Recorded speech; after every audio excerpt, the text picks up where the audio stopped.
Allora, riprendiamo. Avevo fatto un po' la battuta, lei aveva la soluzione. Quanto un'impresa o un libero professionista può farcela senza escamotage a sopravvivere, a riprendere, riagganciarsi all'economia, quanto è un escamotage, per carità, è anche, cioè, lei cita tipo la delocalizzazione, perché quando parliamo di delocalizzazione è un escamotage di sopravvivenza, adesso sentiremo anche, oppure il mercato estero. È un escamotage, è una necessità, perché altrimenti non ce la facciamo con i consumi interni. Sono breve che poi lascio la parola. Ogni volta che un cliente si presenta e mi chiede logicamente di spostare la sede o comunque un'attività all'estero, la prima cosa che chiedo, bisogna capire, per spostare qualcosa all'estero comunque anche dei costi, okay, di mantenimento, di essere preparati per andare all'estero, eccetera, eccetera, per cui bisogna capire la realtà aziendale che porti all'estero, perché se l'apertura di una partita IVA individuale dico no, perché devi avere se non la residenza all'estero per più di 183 giorni, avere il domicilio lì, devi avere bollette acqua, luce, gas, cioè devi vivere di là. Okay? Ci sono realtà più grandi allora che hanno senso, ma se le realtà sono piccole i costi di spostare all'estero logicamente vanno a gravare notevolmente. Per quanto riguarda stare in Italia, alle tassazioni italiane ordinarie, perché adesso stiamo vedendo col Job Act e legge stabilità che poi ci darà meglio, che stanno abbassando la tassazione sulle SRL dal 2016 per quanto riguarda i lavori autonomi, di apertura a partire da una start-up nuova, eccetera, per carità di Dio. Ma quelli che sono la velocità della luce sono cose che magari interessano. Sì, ma dopo le facciamo bene con il dottore, perché non volevo togliere tempo, ma poi le riprendiamo. La verità è che la tassazione ordinaria in capo a una persona fisica, a una società, è troppo elevata, nel senso che se tu guadagni 100 lire devi dare circa un 50-60% di quell'importo più l'acconto del 100% di quel 60, vuol dire che andiamo a 120, se la matematica è un'opinione, per cui finanziariamente noi nell'anno stesso in cui tassiamo certe volte dicono i soldi dove sono andati. Per quelle le aziende, ultimamente, il problema grosso delle aziende che sto riscontrando è che non stanno pagando le imposte e fra poco si innescherà un meccanismo di Equitalia spaventoso, perché quello che lasciano fuori le aziende a pagare sono le imposte, le tasse, diciamo. Questa è la verità. Perché? Perché i margini sono molto ridotti rispetto a una volta la marginalità era molto più alta e per cui stava in piedi. Lasciamo stare poi il sommerso, chi fatturava o non fatturava, che non vuole entrare nel merito, che tra l'altro il contante l'hanno portato da 1.000 euro a 3.000 euro adesso, il prelievo di contanti e la movimentazione dei contanti. Ecco, questa è la verità. La legge di stabilità adesso per il 2016, intanto per il 2015 ha prorogato un'agevolazione per chi apre l'attività come persona fisica, sempre che precedentemente, nei 3 anni precedenti, non aveva nessun tipo di attività o mera attività di quel tipo che lui va a aprire. E nel 2016 ci sarà una nuova disposizione dove per le nuove start-up la tassazione sarà del 5% o del 15%, ma con imponibile dei 2/3 o con dei coefficienti in base all'attività che tu vai a fare. Hanno aumentato la possibilità di rientrare in questi regimi agevolativi, per cui hanno innalzato di 15-10.000 euro il reddito complessivo dentro il quale tu puoi essere agevolato. Per carità, qualcosa si sta facendo, ma non è sufficiente, perché tutti coloro i quali non possono entrare in quella agevolazione soffrono. Sì, Elena, possiamo dare il messaggio del bando, visto che parla di opportunità, o lo vediamo dopo? Beh, sì, in pratica informiamo magari nelle misure di autoimprenditorialità.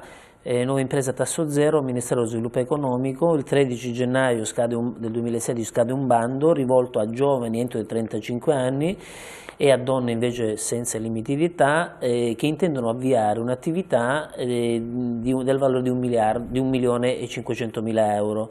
C'è da parte di chi vuole investire l'obbligo di un 25% a garanzia e poi il resto a tasso zero lo mette lo Stato. Riguarda tutti gli ambiti e per poter andare a visionare il bando, magari nel dettaglio, si può andare in www.invitalia.it, ripeto www.invitalia.it, quindi voglio dire qualcosa si sta facendo, insomma, come diceva adesso. Forse anche questo è un escamotage per un giovane che si aggancia in qualche modo. Zanetti, vuol dire. No, ma io, insomma, il tema è così ampio, anche qui faccio una provocazione più che dire qualcosa. Credo che non ci sia nessuno in questo paese che non consideri che la tassazione diretta ed indiretta è particolarmente rilevante. Poi se la guardiamo rispetto agli altri paesi europei non è che noi siamo esageratamente più sopra, no? Rispetto ai servizi sì, però, rispetto ai servizi, però diciamo che rispetto ai servizi, però sicuramente prendiamo la Francia, omologhi, perché se poi prendiamo insomma gli altri paesi la cosa è diversa. Allora faccio una provocazione e dico, ma è pensabile che si possa fare un intervento di grande riduzione accompagnandolo però immediatamente a un grande intervento di lotta non a chiacchiere dell'evasione fiscale? Perché dico a grande chiacchiere? Riduzione di tasse, di imposte dirette ed indirette, che sicuramente sia sulle imprese ma anche sul privato sono tante, perché non dobbiamo pensare solo alle tasse nazionali. Però provocazione per provocazione, posso aggiungere anche una grande riduzione dei costi dello Stato? Sì, ma volentieri. No, dopo entriamo ma volentierissimo.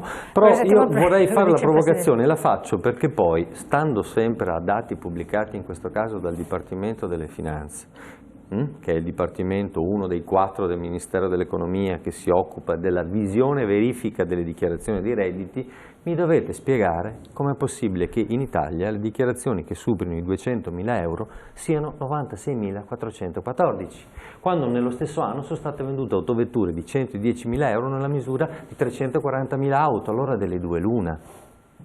O chi si è comprato queste auto le ha comprate tutti a debito ma non ci crede nessuno, o i due dati non collimano. Allora io dico, bene la riduzione significativa delle imposte dirette ed indirette accompagnata a una severa lotta dell'evasione, che comunque è il grande problema di questo Paese. Poi arriviamo ai costi dello Stato. Rispondo, ma ben volentieri è ora di intervenire. Io le do un dato che fa impressione. Negli ultimi 6 anni, a fronte di un blocco contrattuale che ha colpito tutti i lavoratori della pubblica amministrazione, dal 2008 non hanno contratto, si riduce la spesa pubblica in quel settore di 8 miliardi di euro e nello stesso tempo la spesa dei ministeri aumenta di 13. Uno si domanda, ma se è diminuita di 8 la spesa per il personale, come ha fatto ad aumentare?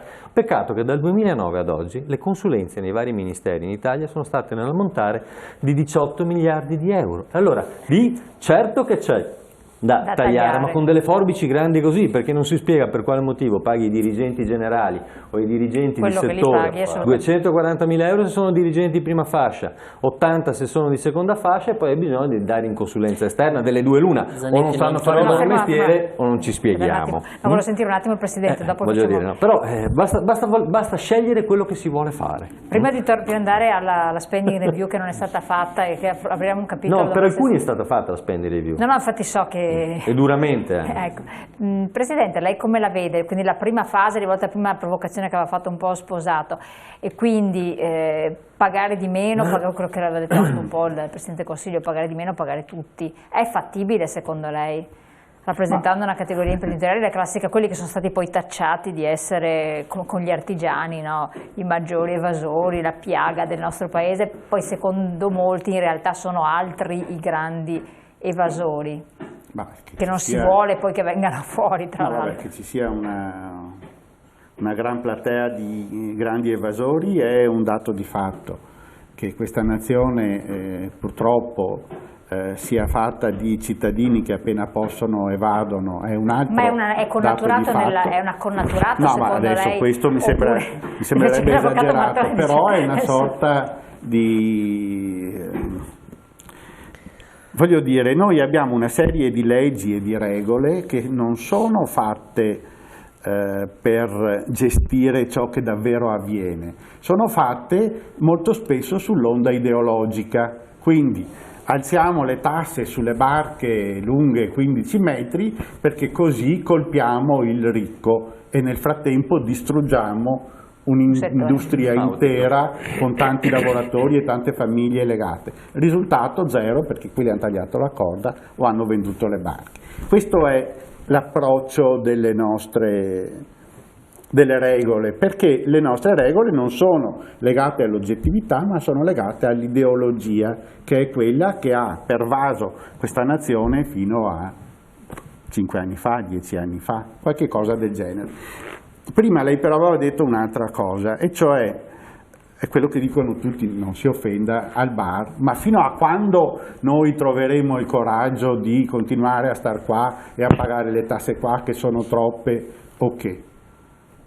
Per sempre. Che è il sentire un po'... Per sempre. Perché? Perché noi siamo italiani e viviamo qua, e la nostra casa è qua, e la nostra famiglia è qua, e la nostra storia, la cultura e tutto il resto. E quelli che sono andati all'estero in teoria a delocalizzare, ma in realtà per spostare la propria sede legale per pagare il 30 invece che il 45 o 50% di tasse, le pagano prima o poi queste cose, perché non è il paradiso quello, è costoso, è complicato, è rischioso.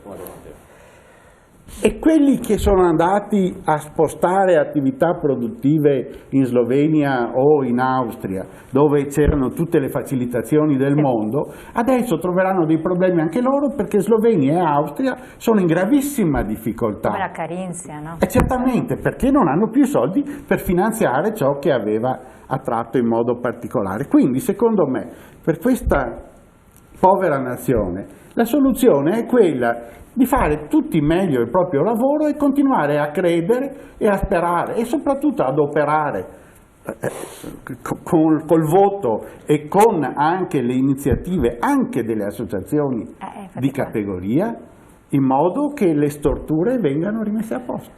E questo noi speriamo che succeda. E la sua categoria, Presidente, cosa potrebbe fare di concreto per andare in questa direzione? Guardi, noi siamo cosa sta facendo?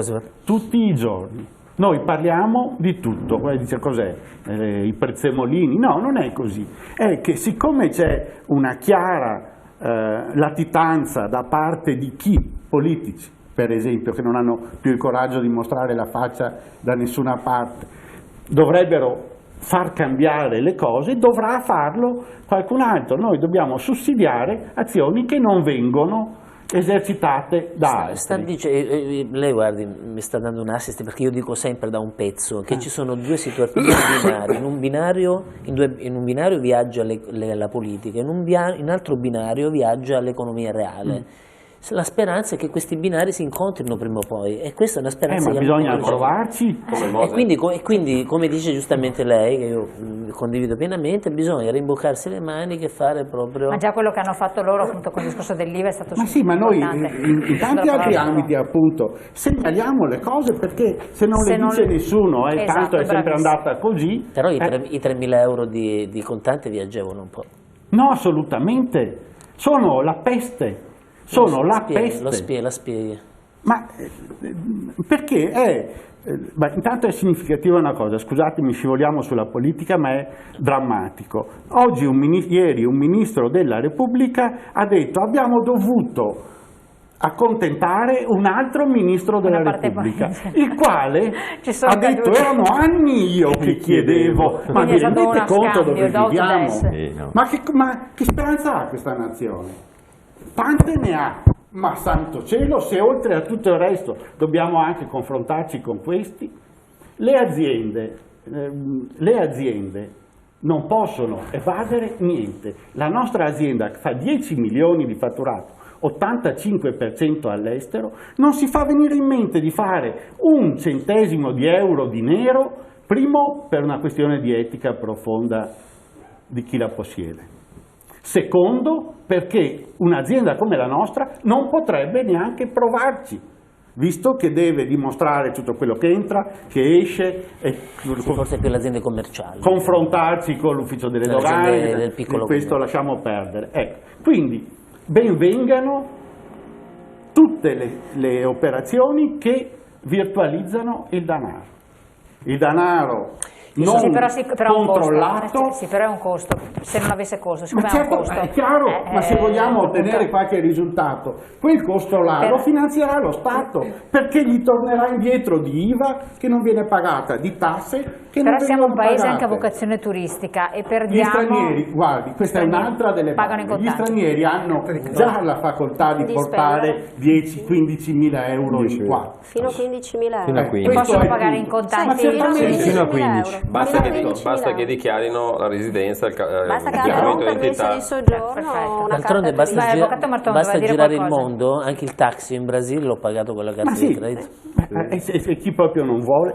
Scusatemi se mi sono acceso un attimo. Relativamente prima alle norme che diceva che effettivamente ci sono una montagna di norme a volte anche contrapposte, eccetera. Faccio un semplice esempio proprio per capire come le imprese sono affossate. Allora, se io avanzo un credito da una ditta e mi muovo, faccio decreto ingiuntivo, faccio l'esecuzione e recupero zero. Io quel credito, prima di portarlo a perdita, quindi ci pago sopra le tasse, ci devo pagare sopra l'IVA, devo dimostrare di aver fatto tutta un'attività che alla fine, quindi parliamo di avvocati, di un giudizio che magari dura 3-4 anni, quindi devo spendere, solo per portarlo a perdita, quindi per non pagare le tasse. E cosa succede ad esempio? Che magari un'azienda fallisce, dalla quale io avanzo parecchi soldini, non posso portare a perdita quel credito fino a quando non c'è il fallimento chiuso, cioè a distanza anche di 10 anni. Posso, scusa avvocato, interromperla,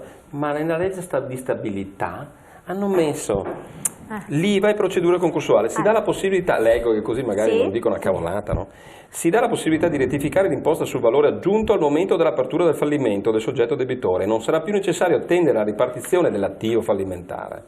Solo l'IVA però. Stavo arrivando. Per quale tipologia di contenzioso? Da noi sono belli perché sono molto per quale tipologia di contenzioso però? Diciamo così, io vanto un credito. No, per tutte le tipologie di contenzioso o solo per alcune? Se io vanto un credito a un'azienda che ha fatto un'istanza di falli, è stata dichiarata fallita sostanzialmente, io l'IVA me la posso recuperare. Il problema è che io se 100.000 euro di fattura, quei 100.000 io ho messi a ricavo, ci ho pagato le tasse, e io quei 100.000 riesco a rettificarli, cioè riportando perdite su crediti a bilancio, quando sarà chiuso tutto l'attivo, il fallimento che dura 5 anni?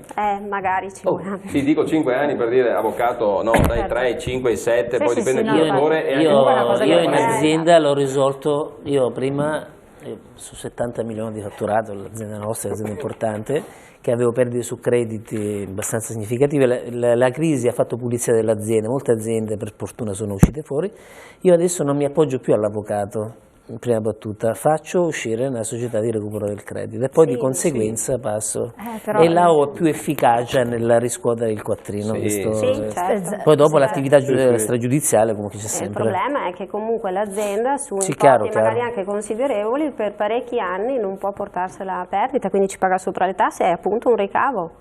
E questo una volta, almeno fino questa procedura qua poi l'aveva portata quando c'era Berlusconi, bastava se effettivamente l'azienda era in stato di decozione, da chi avanzavo soldini in stato di decozione o comunque avevo fatto la classica lettera raccomandata dove diffido al pagamento, bastava semplicemente che l'avvocato attestasse che era impossibile recuperare il credito e si portava a perdita. Poi invece, mi pare sia stato Monti, ha introdotto proprio l'obbligatorietà dell'azione.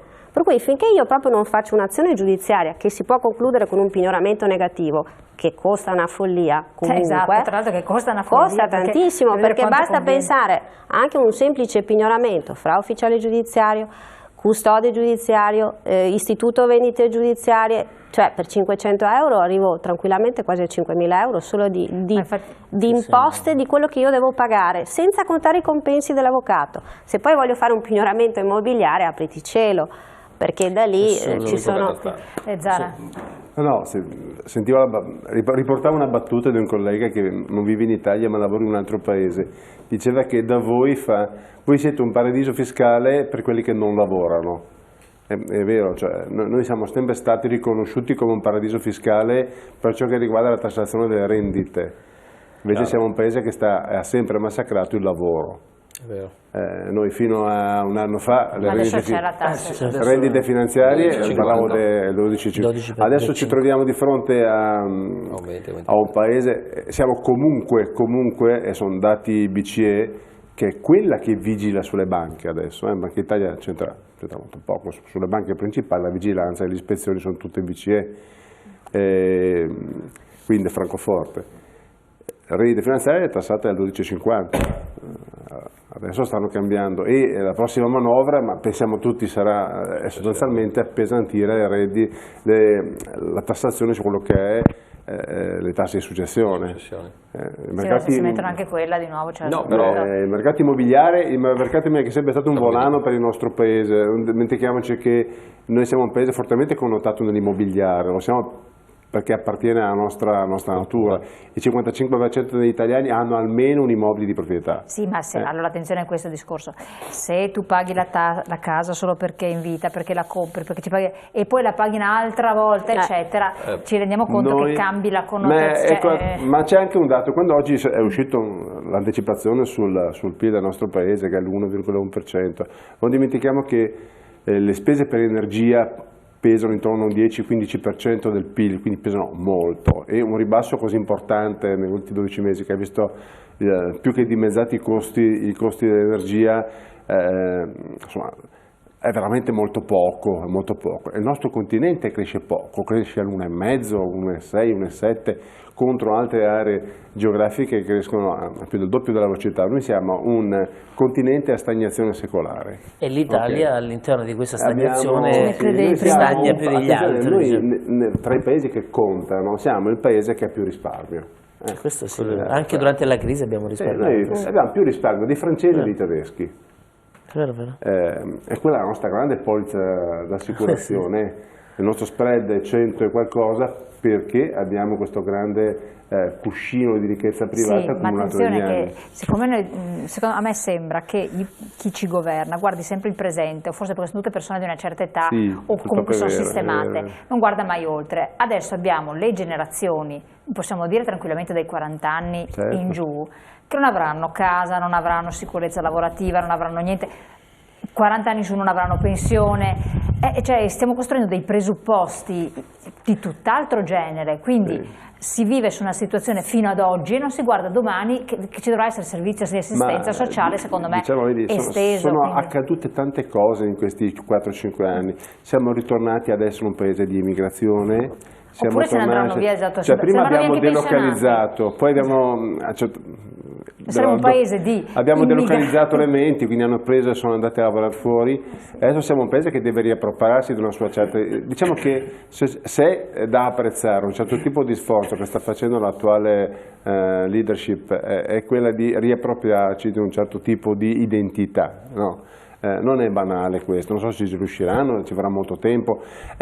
Quella dei conti è una copertina corta.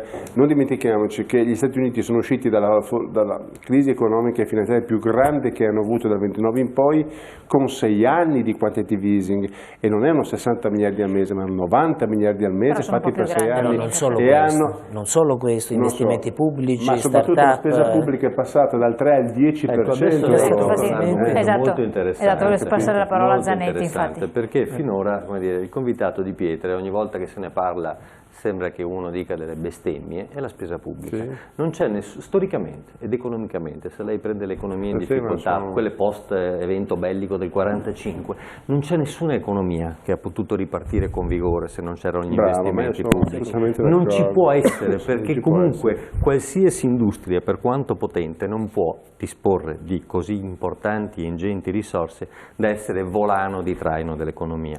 Qui io condivido quello che abbozzava la dottoressa poco fa. Questa leadership ha idea di come sarà il nostro paese fra 20 anni? Perché il problema non è garantire e governare l'oggi. Allora la coperta è corta, la si tira da una parte, si scopre l'alluce, si scopre il petto. La sostanza è: abbiamo idea di che accidenti di paese vogliamo fra 20 anni? Bene, se abbiamo questa idea, dobbiamo immaginare che l'investimento in termini economici da parte della spesa pubblica deve ripartire, e allora qui poi impattiamo con tutti gli altri problemi che ogni qualvolta la spesa pubblica in Italia ha avuto un filone di indirizzo, ha avuto a che fare con la corruzione, ha avuto a che fare con le mazzette, ha avuto a che fare con Zanetti, tutto quello che ci va dietro. Lei cosa pensa? Che c'è questa visione? No, non c'è questa visione, e non c'è questa visione perché sono preoccupati di guardare il loro ombelico. E ogni qualvolta guardano il loro ombelico, che lo fanno per ovviamente motivi di carattere squisitamente di interesse personale, perdono la visione d'insieme. Quello che a me rattrista però è che, insomma, noi siamo un paese straordinario, anche solo geograficamente parlando, e siamo seduti sopra delle bellezze straordinarie Quello è il nostro investimento. Se lei guarda quello che succede rispetto a questa questione, ma lo diceva benissimo un paio di settimane fa Settis in uno straordinario convegno che è stato fatto al centro Altinate, il professor Settis, noi abbiamo le ricchezze, ma non le sappiamo far fruttare, come se uno avesse 3 Ferrari in garage e non le tira mai fuori perché non ha ancora capito che ci vuole la benzina per farle camminare. Posso dire una cosa? Io sono a contatto tutti i giorni con imprenditori, non mi occupo delle loro fiscalità, mi occupo dei loro progetti, perché ne amministro i patrimoni. Certo. Quindi se il giorno prima sono andati dal commercialista per chiedergli come pagare meno tasse, vengono da me il giorno dopo per preservare il loro patrimonio. Nessuno, una percentuale molto piccola di questi imprenditori ha una visione prospettica. Molti di loro stanno cercando di vendere l'impresa. Sì. Ma le dico solo questo, io ho provato a rispondermi a questa cosa. È passata l'idea, e qui forse penso che condivida quello che sto per dire, è passata l'idea, voglio dire, gli imprenditori, l'Olivetti degli anni 70, sì, non è che non aveva a cuore il suo fatturato e non è che non gli interessava di avere un fatturato con il segno più, ma aveva visione e aveva l'idea che lo spirito individualistico è, come dire, è asfittico, è di breve portata, è ristretto, aveva un'idea più generale e Olivetti ha fatto quello che ha fatto in questo paese, no? È stato un modello per molti aspetti anche nelle relazioni industriali, anche nelle relazioni con le proprie maestranze, voglio dire, no? Sono dei libri straordinariamente interessanti. Allora io voglio dire che quello che a noi ci manca è questa capacità di visione. Gli imprenditori guardano a portare a casa subito e poi no, se possono anche finanziare i loro patrimoni meglio ancora, perché il lavoro diventa un problema. Questa è una visione con la quale noi stiamo pagando oggi la nostra miopia, perché poi non possiamo vivere di finanza. Le persone hanno bisogno di lavoro, perché attraverso il lavoro c'è la realizzazione del sé, hanno bisogno di stare insieme per costruire un paese. Se invece io penso solo, mi perdoni, al francesismo, al mio lato B, non vado troppo avanti, questo è il problema. E se questo, e chiudo, non è accompagnato da una classe politica che abbia idea di futuro e lo sappia amministrare, lo sappia amministrare nell'imposizione fiscale, lo sappia amministrare a essere duri con i corrotti, a essere duri con chi evade, non si va da nessuna parte perché non c'è futuro, e l'assenza di futuro è un danno che non facciamo solo a noi, che pace, abbiamo deciso di non protestare e ci va bene tutto, lo facciamo a chi verrà dopo, gli lasciamo un paese che è peggio di quello che i nostri padri, insomma io non sono un ragazzino, hanno lasciato a me. E questo a me dà fastidio, perché penso che non ce lo dobbiamo permettere, al di là delle ideologie, che contano zero, perché poi la sostanza vera delle questioni è che quando c'è un problema, diceva uno straordinario filosofo tedesco, stiamo nella filosofia stasera, diceva Wittgenstein, quando c'è un problema c'è la soluzione, se non c'è la soluzione non c'era il problema. Sì. Capisce? Questa è la mia opinione. È vero, ci sono 3 cose che noi vediamo nella pratica, avendo le mani come sticci in pasta. Continua ad esserci un altissimo livello di mortalità aziendale. Tra la seconda e la terza generazione si perdono per strada 9 su 10. Quindi il passaggio generazionale all'impresa è sempre stato un problema e non viene risolto. Un problema acuito dalla crisi economica. Secondo, il mondo del credito ha attraversato una fortissima rivoluzione.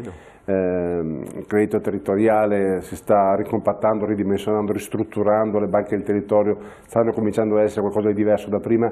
Quando parlavo della Germania, non sono messi meglio di noi, loro hanno un tessuto di banche territoriali fatto da 500 casse di risparmio, 500 casse di risparmio, molto interconnesse al potere locale, quindi per verso io mi aspetto di trovare situazioni ancora peggiori di quelle che si sono trovate in Carinzia o nelle nostre Veneto Banca o Popolare di Vicenza. Il cambio di mentalità dovuto a un veloce discesa dei tassi di interessi e perdurante tassi di interesse a livello zero, cioè anche noi che amministriamo, o comunque anche i risparmiatori, anche la gente che deve cambiare pelle, non possiamo più restare risparmiatori, ma dobbiamo diventare investitori. Quindi tutti quelli che operano nel mondo del denaro, la finanza, istituzioni, sanno che per trovare un ritorno alle masse di denaro che abbiamo a disposizione dobbiamo cercare di metterlo nelle attività produttive. Questa è una cosa che prima non dovevamo fare, perché lo Stato remunerava ampiamente quello che era accantonato. Anzi, veniva preso all'impresa e messo di là, probabilmente. Sì. E il fatto stesso, Luciano Canfora, che è uno storico intellettuale comunista, ha definito Draghi l'unico grande intellettuale che c'è oggi in Europa. Ok, ha definito lui. È la paternità di questa affermazione che è importante. Sì. No? Allora, è l'unica persona attualmente tra quelli che decidono le cose ad avere una visione prospettica. Ma se vogliamo il quantitative easing è stata fortemente voluto con la difficoltà dei tedeschi, che non è che la volessero tanto, no, assolutamente, perché anzi. non so dove saremo. Però faccio una domanda, noi nella legge di stabilità che è 31 e rotti miliardi di euro, al di là altro che 26, c'è la spesa per investimenti è il 2%, il bilancio dello Stato sono 884 miliardi, 2%, cioè niente. Quindi non c'è investimento e se non c'è investimento non c'è ricchezza. Questo nella legge di stabilità. 2%, non c'è. Posso fare io una domanda? Sono numeri. Posso fare una domanda io? Molto democratici. Visto che parliamo di Europa, parliamo di Germania, secondo voi tra i membri, tra gli stati membri della comunità europea, dell'Unione Europea, qual è la nazione che in realtà non dovrebbe esserci? C'è qualche nazione che non dovrebbe starci secondo voi? Voglio dire, faccio una domanda diretta. Secondo voi la Germania è giusto che stia nel contesto europeo? O non è un fuoriclasse che dovrebbe stare a sé stante? Io non penso possa esistere un'Europa a due velocità, attenzione, è molto pericolosa questa cosa qua. Non parlo di due velocità, dico, si parla tanto della Grecia che non deve starci, ma forse io dico è la Germania che non dovrebbe essere, perché è un po' un fuoriclasse, si ritiene tale che va... Se immaginiamo l'Europa anche sotto l'aspetto economico, come l'avevano pensato nel manifesto di Ventotene, chi ha scritto l'idea di Europa, ci devono stare tutti, a pieno titolo, con piena dignità e piena parità, e bisogna fare le politiche fiscali uguali, le politiche di welfare uguali e bisogna avere gli stessi interventi, perché altrimenti se sono interventi difformi all'interno dello stesso, come dire, scatola, i problemi ci sono. Perché sennò altrimenti... Ma io facevo una provocazione. Sì. No, ma se no alla provocazione rispondo che se quando è nato l'euro stabilito un rapporto diverso rispetto al valore del marco, forse non avremo tutti i mal di pancia che abbiamo. Questo di buonsenso e anche rappresenta la storia. Però forse, ripeto, visto e considerato quanto condiziona gli altri stati, forse la Germania che dovrebbe essere messa da parte e ci probabilmente un equilibrio diverso. Sì. No, adesso andiamo in pubblicità rapidissimi, ma allora il discorso, siccome stiamo parlando, ritornando al titolo, quanto il nord-est c'entra nell'Italia. Viene da pensare, dice che fuori classe bisognerebbe toglierlo. Allora, è perché è mutuato questo discorso, ma andiamo fuori tema. Pubblicità, poi dà la parola al Presidente e poi agli altri, prego.